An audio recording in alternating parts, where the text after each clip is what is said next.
Hello dear students, आज हम देखेंगे भी माइक्रोब्स जो है वो एज अ बायो फर्टिलाइजर कैसे यूज किए जाते हैं। तो सबसे पहले देखिए समझते हैं भाई बायो फर्टिलाइजर का मतलब क्या होता है। ये बायो फर्टिलाइजर क्या होते हैं?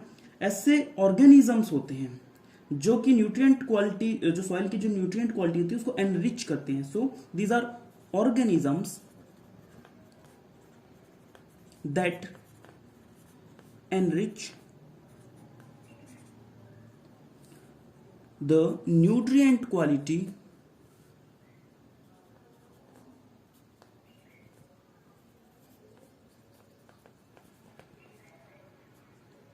of soil।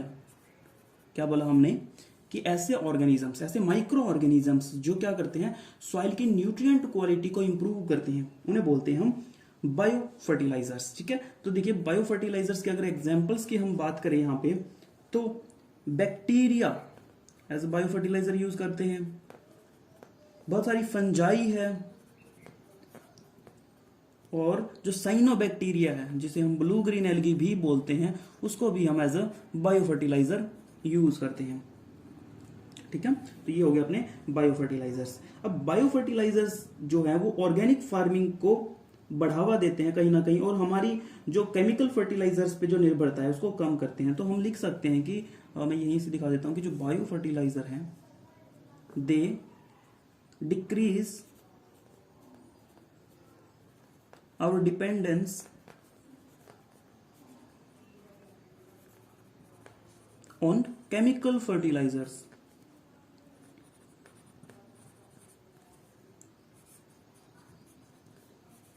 फर्टिलाइजर्स, ठीक है। और साथ ही साथ क्योंकि हम अगर केमिकल फर्टिलाइजर्स का कम यूज करेंगे, बायो फर्टिलाइजर का अगर ज्यादा यूज करेंगे, तो ऑब्वियस सी बात है भाई सॉइल पोल्यूशन भी कम हो जाएगा।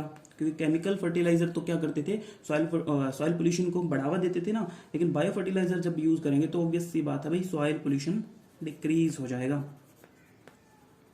डिक्रीज हो जाएगा। ये कॉन्सेप्ट है। तो चलिए हम देखते हैं कि हम कौन कौन से बायो फर्टिलाइजर्स का यूज करते हैं। एक एक करके एग्जांपल लेते हैं हम। So here is the first example, rhizobium.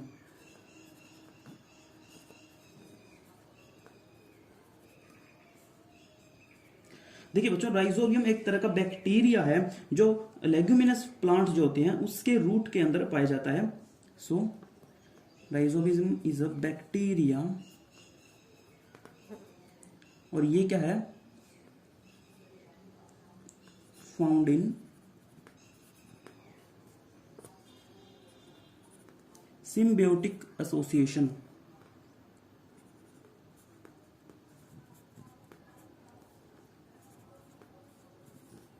Association with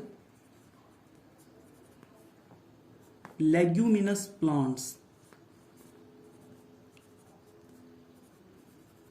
बच्चों लेग्यूमिनस प्लांट वो होते हैं जिनके ऊपर फलियां लगती है। जो फली वाले जो प्लांट्स होते हैं उनको बोलते हैं लेग्यूमिनस प्लांट्स, लेग्यूमिनस प्लांट्स। और उनके जो रूट होती है रूट के साथ हमें ये बैक्टीरिया मिलता है, और ये बैक्टीरिया वहां पे क्या करता है, ये करता है वहां पे नाइट्रोजन का fixation. So it fix nitrogen into organic form. अब इसका क्या मतलब हुआ बच्चों, देखिए प्लांट्स जो है वो डायरेक्टली नाइट्रोजन को यूज नहीं कर सकते। ठीक है, तो ये अगर उसके आसपास नाइट्रोजन हो भी तो भी प्लांट उसको यूज नहीं कर सकता। तो ये बैक्टीरिया क्या करता है, ये बैक्टीरिया प्लांट के पास प्रेजेंट है उसके रूट में, तो ये क्या करेगा, नाइट्रोजन को सबसे पहले ऑर्गेनिक फॉर्म में चेंज कर देगा, लाइक नाइट्राइट या नाइट्रेट में चेंज कर देगा। ऑर्गेनिक फॉर्म कौन सी, मैं लिख देता हूं, लाइक नाइट्राइट। ठीक है, ये ऑर्गेनिक फॉर्म है। तो नाइट्राइट को प्लांट एब्जॉर्ब कर सकता है। तो अब नाइट्राइट की फॉर्म में प्लांट नाइट्रोजन को एब्जॉर्ब करेगा और उसको यूटिलाइज करेगा प्रोटीन वगैरह बनाने के लिए। तो इस तरह टाइप से ये बैक्टीरिया जो है प्लांट की हेल्प करता है। और on the other hand plant जो है बैक्टीरिया को न्यूट्रिशन देता है। तो सिम्बियोटिक एसोसिएशन का मतलब होता है बच्चों जहां पे दो स्पीसीज एक दूसरे को बेनिफिट करती है। तो बैक्टीरिया प्लांट को बेनिफिट कर रहा है, कैसे, नाइट्रोजन दे करके, मतलब उसका फिक्सेशन करके, और प्लांट जो है वो बैक्टीरिया को बेनिफिट कर रहा है न्यूट्रिशन देके। तो जब दो स्पीसीज एक दूसरे को बेनिफिट करती है, इस तरह के रिलेशनशिप को हम बोलते हैं symbiotic relationship. So I hope you got it. अब सेकंड एग्जांपल देखिए, सेकंड एग्जांपल है बच्चों Azospirillum, spirillum and एस्टोबैक्टर।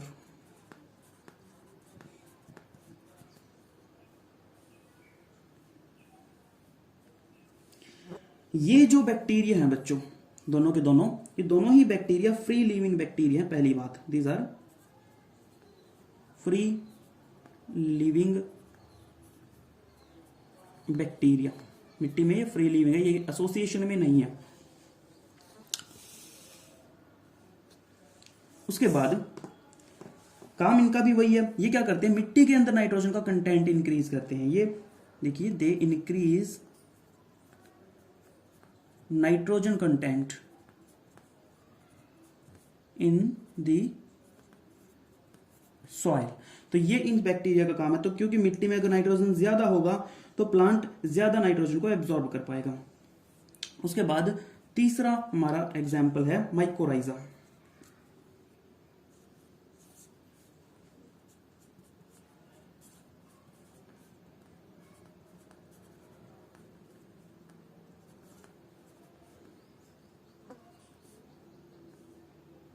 Now first point is what is mycorrhiza, क्या होता है माइकोराइजा। तो देखिए, जब फंगस प्लांट रूट के साथ में होता है, देखिए मैंने क्या बोला, जब फंगस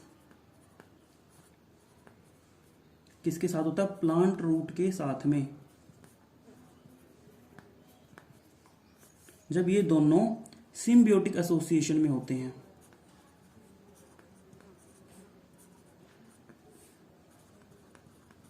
तो इस तरह के रिलेशनशिप को हम बोलते हैं mycorrhiza, fungus and plant roots. तो यहाँ पे देखिए, जो माइकोराइजा है ये कौन से, सॉरी, जो फंगस है वो मेनली बिलोंग करते हैं ग्लोमस जीनस से, या आप बोल सकते हैं कि ग्लोमस जो जीनस है इसके जो मेंबर होते हैं they form mycorrhiza.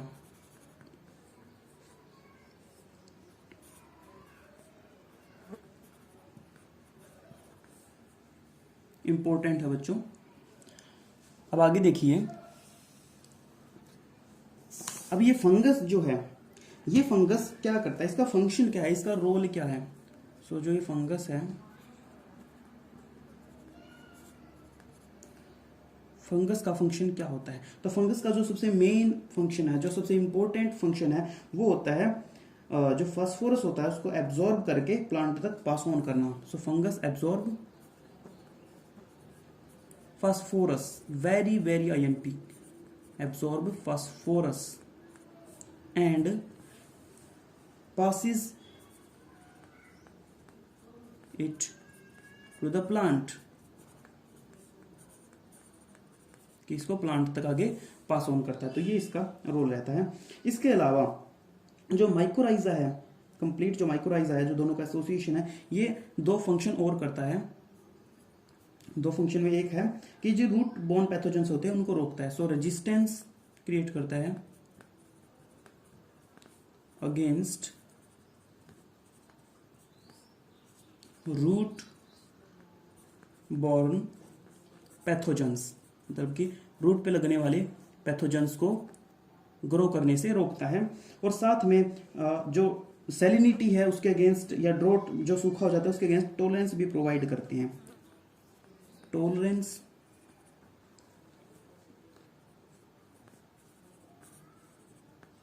Against salinity. Salinity का मतलब होता है बच्चों, कई बार मिट्टी जो होती है वो उसका pH बहुत इंक्रीज हो जाता है और जिसकी वजह से उसकी उपजाऊ शक्ति खत्म हो जाती है। तो ये क्या करते हैं कि अगर ये जीनस वहां पे, ये जो माइक्रोराइजा अगर वहां पे है मिट्टी के अंदर, तो सैलिनिटी को सहन कर सकते हैं।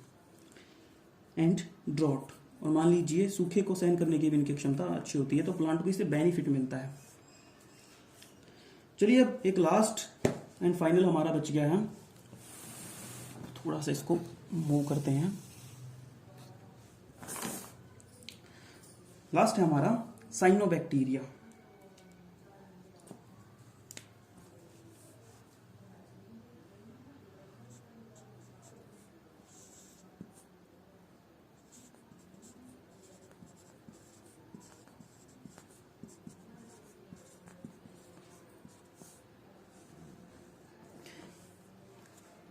साइनोबैक्टीरिया के बारे में जो फर्स्ट पॉइंट आपको ध्यान में रखना है वो है कि जो साइनोबैक्टीरिया इसको ब्लू ग्रीन एल्गी भी बोलते हैं। It is also called blue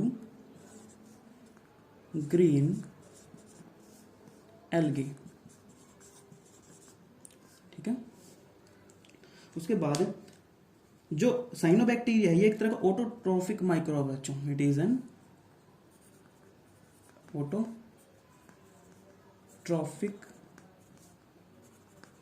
microbe, और ये माइक्रोब जो है अक्सर एक्वेटिक या टेरेस्ट्रियल जगह पे देखने को मिलता है। इसका फंक्शन होता है, साइनोबैक्टीरिया का रोल होता है कि ये नाइट्रोजन का फिक्सेशन करता है। So it fix atmospheric nitrogen. Atmospheric nitrogen.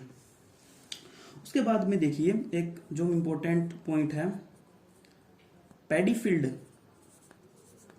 Paddy field का मतलब होता है भाई जो धान के खेत होते हैं, जो जहाँ पे राइस है, जो चावल का खेत होता है, उसको पैडी फील्ड बोलते हैं बच्चों। पैडी फील्ड के अंदर साइनोबैक्टीरिया जो है एक बहुत ही जबरदस्त आप बोल सकते हैं बायो फर्टिलाइजर का काम करता है। सो साइनोबैक्टीरिया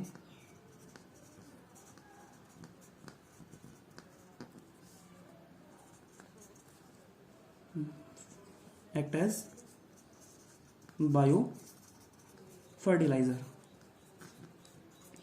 अब कैसे ये काम करता है वहां पे बायो फर्टिलाइजर के तरह, तो देखिए मान लीजिए ये कोई वाटर लेवल हो गया और वाटर के अंदर ये राइस प्लांट है। These are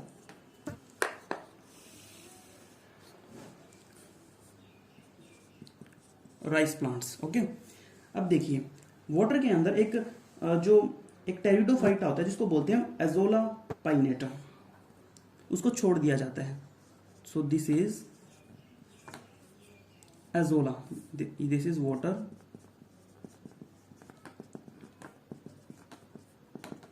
okay, and this is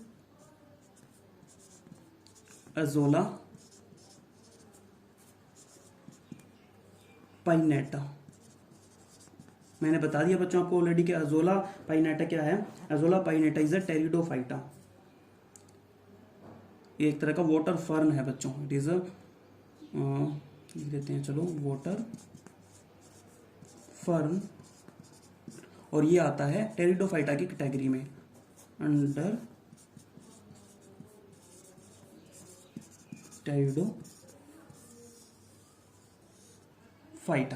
ठीक है, तो ये जो एजोला पाइनेटा है, एजोला पाइनेटा के साथ में ये साइनोबैक्टीरिया रहता है सिम्बायोटिक एसोसिएशन में। सो ये देखिए ऑरेंज कलर से दिखा रहा हूं मैं इसको।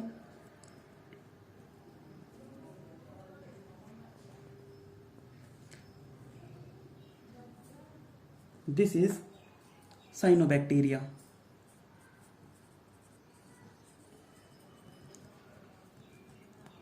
यानी कि साइनोबैक्टीरिया और एजोला ये दोनों ही क्या है, सिम्बियोटिक एसोसिएशन में यहाँ पे साइनोबैक्टीरिया और एजोला पाइनेटा। अब एजोला पाइनेटा के ऊपर साइनोबैक्टीरिया है, और ये साइनोबैक्टीरिया क्या करेगा, जो ये राइस के प्लांट्स हैं ये उसको नाइट्रोजन फिक्स करके और राइस के प्लांट तक पहुंचाएगा। So it provide fixed nitrogen to this rice plants. तो ये पर्पज रहता है बच्चों, तो ये आपको ध्यान में रखना है कि किस तरीके से ये फंक्शनिंग होती है। सो दैट्स इट, ये हमारा जो चैप्टर है कंप्लीट हो चुका है। अब नेक्स्ट लेक्चर में हम इसके जो लास्ट ईयर के नीट में पूछे गए एमसीक्यू थे वो करेंगे। तो मिलते हैं नेक्स्ट लेक्चर में एमसीक्यूज के साथ में। Thank you so much.